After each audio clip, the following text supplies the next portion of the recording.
Hey guys, welcome back to my channel. Today's video is going to be a full face makeup tutorial on this look right here. I love how the eyes turned out. I am using the Anastasia Beverly Hills Prism palette. I almost said Modern Renaissance. But yeah, if you guys want to see how to achieve this look, then just keep on watching. Alright, so as you guys can see, I did my eyebrows off camera. I cleaned them up. I just can't do it on camera, guys. I can't. I really can't. But anyways, I'm going to start off by priming my face with the Fenty Beauty Pro Filt'r primer. When I put on primer, I really concentrated under my eyes and on my nose because that's where I have more of a pore issue. I have bigger pores in that area.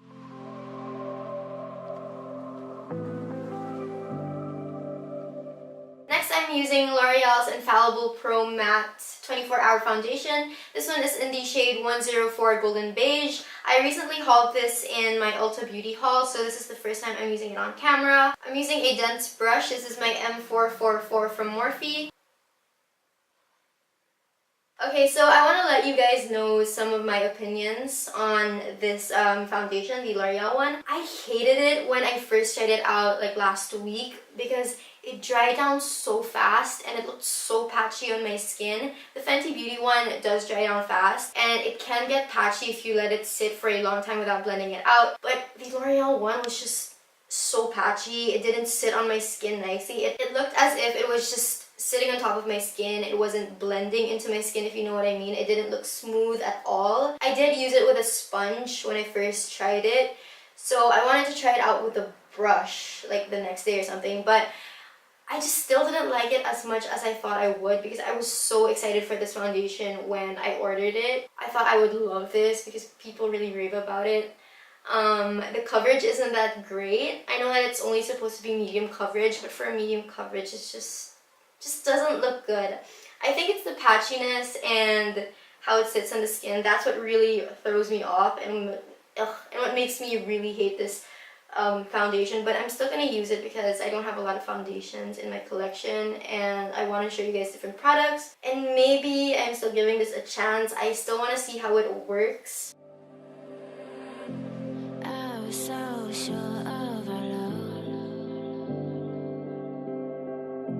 I never thought of any reason, a doubt about us, and now I'm right back at I'm pretty sure it's not that obvious on camera, but I just hate how it looks on the skin. I just hate it so much. I do want to say that this does dry down matte, so you don't need to set it at all. It's actually pretty weird, but also cool, because when it dries down into an almost powder-like feel.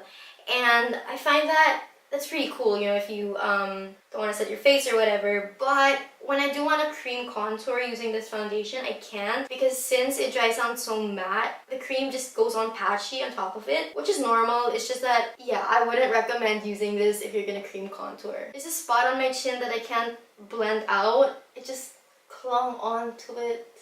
Okay, there, it's kind of blending out. You really need to work really fast with this foundation.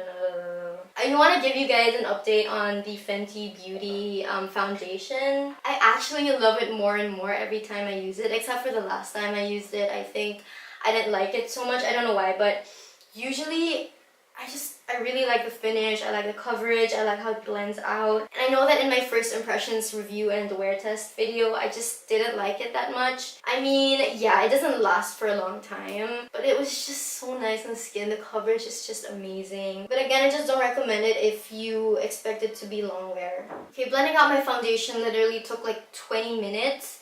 It's so patchy. I'm gonna go in closer actually. So as you guys can see, it's kind of patchy here. And like here in the nose area, there was something that I wasn't able to blend out fast enough, which was like a few seconds, but it just dried down. Anyways, moving on, I'm going in with my No Filter Concealer from Colourpop. This is in the shade Light 20. Just putting that under my eyes. And I'm blending it out with my E46 from Morphe. Next, I'm taking my Rimmel Stay Matte Powder just to set my face. Just using a big fluffy brush. So I just realized I didn't put enough foundation on this side of my face, so you can still see my skin. But let's just pretend that my foundation is flawless, even though I absolutely hate the foundation.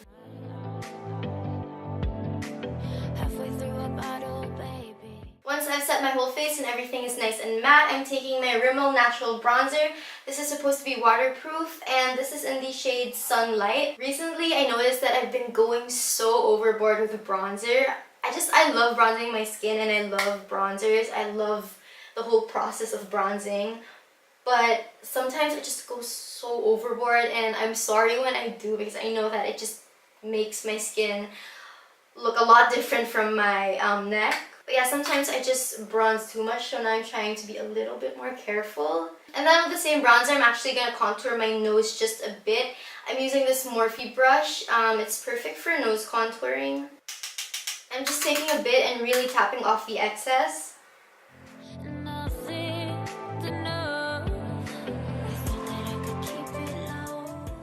Next, I'm going in with my Anastasia Beverly Hills Radiant Blush Kit. I'm going to go in with this shade right here. This one is called Coastline. I'm just going to put it on the apples of my cheeks.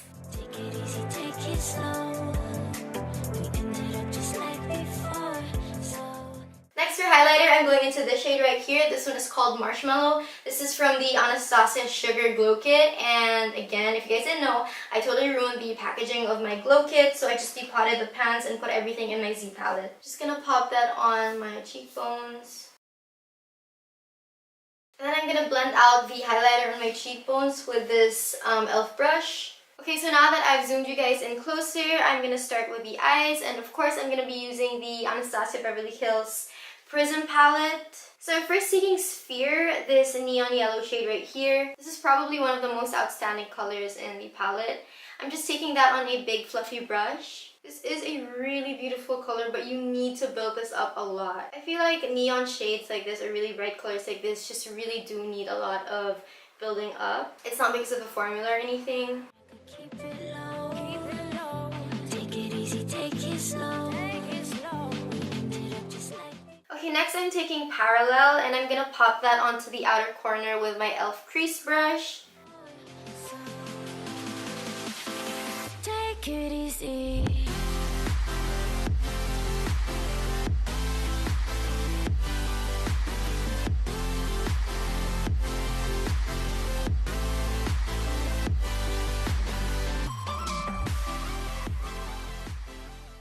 Then I'm going back into Sphere on the outer corner just to blend it out.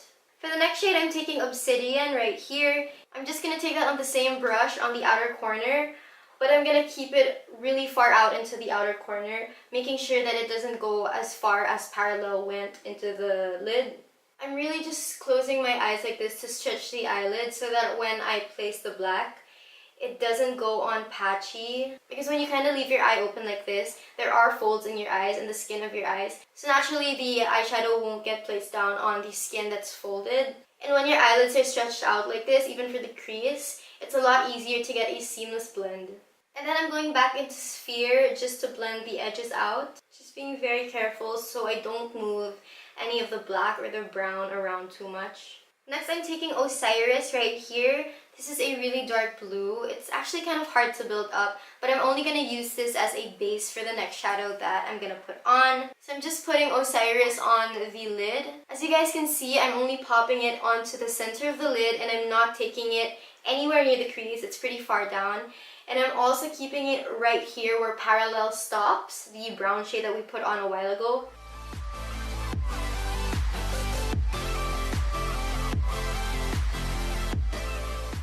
And then for my favorite shade in the palette, I'm taking Throne. This is such a beautiful shade. As you guys can see, it has a kind of duochrome effect to it. So I'm just going to pop that right over where we put Osiris. The reason that I placed Osiris down before I put Throne on, it's actually a really unnecessary step. You don't have to do that.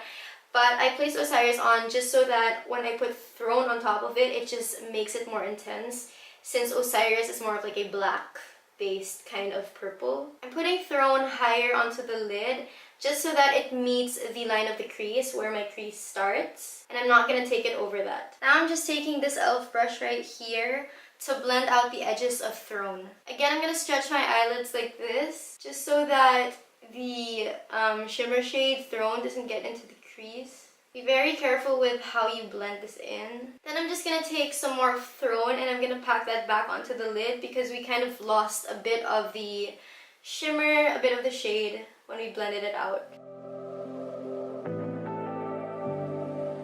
And then with the crease brush that we used a while ago, I'm going back into Parallel and I'm just gonna use that to blend Throne into the outer corner. I was so sure of our love. I never thought of any. Next, I'm going back into Sphere once again and I'm gonna use that to smoke out the lower lash line. A doubt about us, and now I'm right back at. I'm just taking Parallel on the outer corner of my lower lash line, trying to connect it to the outer corner of the top. And I'm also taking some of Obsidian. I'm keeping it a lot closer to the outer corner of the lower lash line than Parallel. Same as what we did with the top. To be honest, this looks really messy. I don't know if I made the right decision to put those two colors there, or at least to use this brush. I feel like it's not precise enough. Okay, so to kind of fix it, I'm gonna take Sphere again on the fluffy brush and I'm gonna run that over Parallel and Obsidian. And then for the inner corner highlight, I'm actually taking Marshmallow, the highlight shade we used a while ago. I'm just gonna pop that on the inner corner. I specifically chose this highlighting shade for the inner corner brow bone and for my cheekbones just because it has a green gold kind of reflect to it, which is perfect for the neon yellow and for Throne, the green shade we have on the lid. Next, I'm putting some eyeliner on my waterline. I'm just using the Essence Extreme Lasting Eye Pencil. Now I'm actually going to do some winged liner. This is totally optional. I don't think that this is necessary, but I just kind of want something to pull the whole look together. But again, this is unnecessary. It's just what I want to do.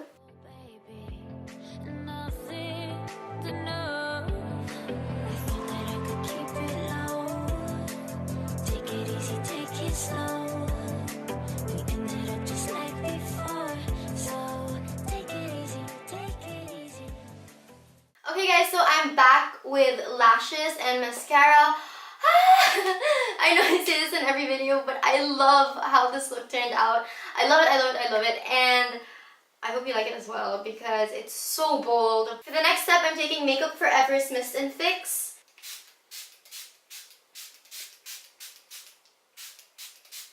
Finally, for my lip color, I'm taking Colourpop's Ultra Satin Lip in the shade Strip. This is my favorite nude lipstick.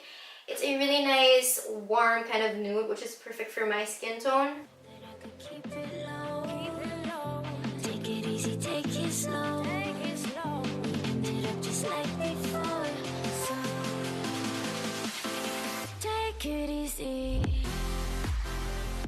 So basically, that's the whole look done. I hope that you guys like it as much as I do. But yeah guys, that's it for this full face makeup tutorial using the ABH Prism palette. And I hope that you guys enjoyed this video. If you did, please give me a thumbs up, a comment, and please subscribe to my channel if you haven't already. Thank you so much for watching and I hope to see you guys in my next videos. Bye guys!